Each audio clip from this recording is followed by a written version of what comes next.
Hi trick aspirants, welcome to my channel. So ఈరోజు మనం discuss చేయబోయే టాపిక్ ఏంటంటే 10th class 5th chapter Indian reverse and water resources. TET point of వ్యూలో ఈ chapter కూడా చాలా ఇంపార్టెంట్. చాలాసార్లు ఇక్కడ నుంచి క్వశ్చన్ అడగడం జరిగింది. సో అందుకనే మనము ఇండియన్ రివర్ సిస్టమ్ అనేది ఎలా ఉంటుంది, what are the different types of rivers and how do they usually flow, ఇలాంటివన్నీ మనం తెలుసుకోవాలి. ఎందుకంటే ఇందులో నుంచి ఒక మల్టిపుల్ చాయిస్ క్వశ్చన్ రావడానికి 100% ఛాన్స్ అనేది ఉంది. సో దీన్ని మనము ఎలా చదువుతామంటే చూడండి, కంప్లీట్ ఇండియన్ రివర్ సిస్టమ్ని 2 టైప్స్గా మనం క్లాసిఫై చేస్తాం. 1 Himalayan rivers, 2 peninsular rivers. Himalayan rivers are also called as perennial rivers. Perennial rivers అని మనం ఎందుకు అంటున్నాం? పెరినియల్ రివర్స్ అనడానికి కారణం ఏంటంటే they flow continuously throughout the year మొత్తం ఫ్లో ఉంటుంది వాటర్ అనేది ఆ రివర్స్లో. ఎందుకు ఫ్లో ఉంటుంది కంటిన్యూస్గా అంటే డ్యూ టు ది ఐస్. మనకి హిమాలయస్ మీకు ఆల్రెడీ తెలుసు, it is covered with snow and ice, గ్లాసియర్స్తో కవర్ అయి ఉంటుంది. సో అవి కరగడం వల్ల melting of glaciers or snow or ice is the main reason for the flowing of Himalayan rivers throughout the year. Okay, so మనకి ఎన్ని రకాల Himalayan reverse ఉన్నాయి? 3 రకాలు ఉన్నాయి. అదేంటంటే Indus, Ganga and Brahmaputra. They are classified as Himalayan rivers. Next peninsular rivers. Peninsular rivers are non perennial rivers. వీటిని మనము non perennial reverse అన్నప్పుడు మనం అర్థం చేసుకోవాల్సింది ఏంటంటే they do not flow continuously throughout the year. ఎందుకు మరి ఇవి ఫ్లో అవుతాయి, అవి ఫ్లో కావు అని అంటే అక్కడ హిమాలయస్ అనేవి లేవు. పెనిన్సులర్ రివర్స్ అనేవి they completely depend upon the rainfall. అంటే వర్షం వస్తే తప్ప ఈ రివర్స్ అనేవి ఫ్లో అవ్వవు. వాటర్ అనేది ఎక్కువ అవైలబుల్ అనేది ఉండదు. అందుకనే అవి కంటిన్యూస్గా through out the year flow అనేది జరగదు. సో ఇప్పుడు చూడండి, హిమాలయన్ రివర్స్లో ఇండస్ రివర్ తీసుకుంటే దాని యొక్క సోర్స్ ఇంపార్టెంట్, దాని యొక్క ఆరిజినేషన్ ఇంపార్టెంట్. అంటే మనకి క్వశ్చన్ ఎలా వస్తుందంటే among the following river which river has its origination from Mansarovar అని అడుగుతా. అప్పుడు మనం ఆప్ట్ చేసుకోవాల్సింది ఏంటి? ఇండస్.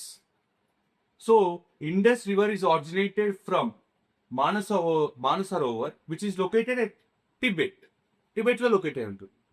ఇప్పుడు ఇండస్ రివర్కి కొన్ని ట్రిబ్యూటరీస్ ఉంటాయి. మనం తెలుగులో వాటిని ఉపనదులు అంటాం, మీకు తెలుసు. What are the most important tributaries of Indus river? They are 5: Jhelum, Ravi, Beas, Chenab, Sutlej. These are the 5 important tributaries of Indus river. Next important Himalayan river is Ganga. Ganga has twin sources. One is Bhagirathi and Alakananda. ఏంటిది భాగీరథి, అలకనంద ఏంటి అంటే they are గ్లాసియర్స్. ఆ గ్లాసియర్స్ అనేవి melt అయ్యి అందులో నుంచి వచ్చే water Dev Prayag అనే ఒక చోట్లో కలవడం వల్ల గంగా నది అనేది పుడుతుంది మనకి. అందుకని మనకి గంగా నదిని ట్విన్ సోర్సెస్ అంటాం. అయితే క్వశ్చన్ ఎలా ఫ్రేమ్ అవుతుంది అంటే among the following rivers which river has twin sources అంటాడు. అలా అన్నప్పుడు మనం ఏమని సెలెక్ట్ చేసుకోవాలి? గంగా అని సెలెక్ట్ చేయాలి, అది కరెక్ట్ అవుతుంది. అండ్ వాటి గ్లాసియస్ నేమ్స్ కూడా అడగొచ్చు, Alaknanda and Bhagirathi. Now what are the tributaries of Ganga river అని అంటారు?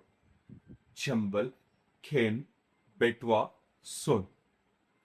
మోస్ట్ ఇంపార్టెంట్ ఏంటంటే Yamuna river, where our capital city New Delhi was located on the banks of Yamuna river, is one of the tributary of Ganga. ఇక్కడ ఈ బెట్వా అనేది మీరు ఏదైతే చూస్తున్నారో, once they ask this question in the TET exam, Betwa is the tributary of which among the following rivers అని చెప్పి అడిగారు. అది గంగా. అయిపోయింది. గంగా తర్వాత మనకి బ్రహ్మపుత్ర రివర్ ఉంది. Brahmaputra is the third most important Himalayan river. మరి దాని ఆరిజినేషన్ ఎక్కడ?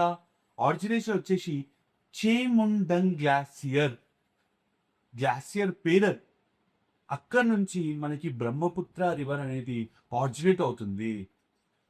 Okay, so Dibang and Lohit are the two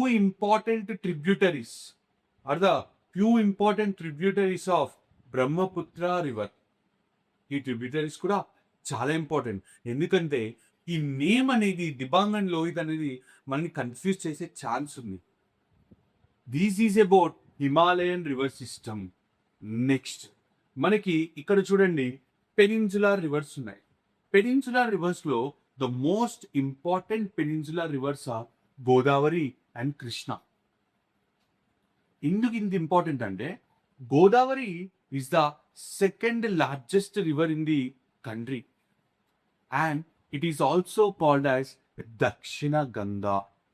మనకి ఈ క్వశ్చన్ వచ్చిందండి ఇంతకు ముందు. ఏమని అడిగారంటే among the following rivers which river is called as Dakshina Ganga అని అడిగారు. Godavari. Next Krishna. Krishna has different type of tributaries, but among them Tungabhadra is most important. ఎందుకు ఇది ఇంత ఇంపార్టెంట్ అంటే because Tungabhadra river basin conflict అని చెప్పేసి మనకి ఈ చాప్టర్లో కొన్ని ఉన్నాయి. ఒక కేస్ స్టడీ ఉంది, బాబా మహారియా అని చెప్పేసి తన గురించి ఒక కేస్ స్టడీ ఉంది. సో దానికోసం ఈ తుంగభద్ర రివర్ బేసిన్ కాన్ఫ్లిక్ట్ కోసం ఈ రివర్ అనేది చాలా important. Next Narmada and Tapti, they are the only two rivers which are called as west flowing rivers in India. మీరు చూసినట్టయితే most of the rivers, not most of the rivers, all the rivers in India they usually flow from east to west, but only Narmada and Tapti, these two rivers flow from west to east. అందుకంటే ఇది exceptional case. So ఈ question కూడా ఒకసారి అడిగారు, ఇది చూసుకోవాలి. అంటే చూడండి, ఇప్పుడు ఈ చాప్టర్లో Himalayan reverse and peninsular river సిస్టంలో మోస్ట్ ఇంపార్టెంట్ మనం కవర్ చేసాం. అలాగని అయిపోలేదు, ఇంకా కొంచెం ఉంది, అది నెక్స్ట్ క్లాస్లో కంటిన్యూ చేసి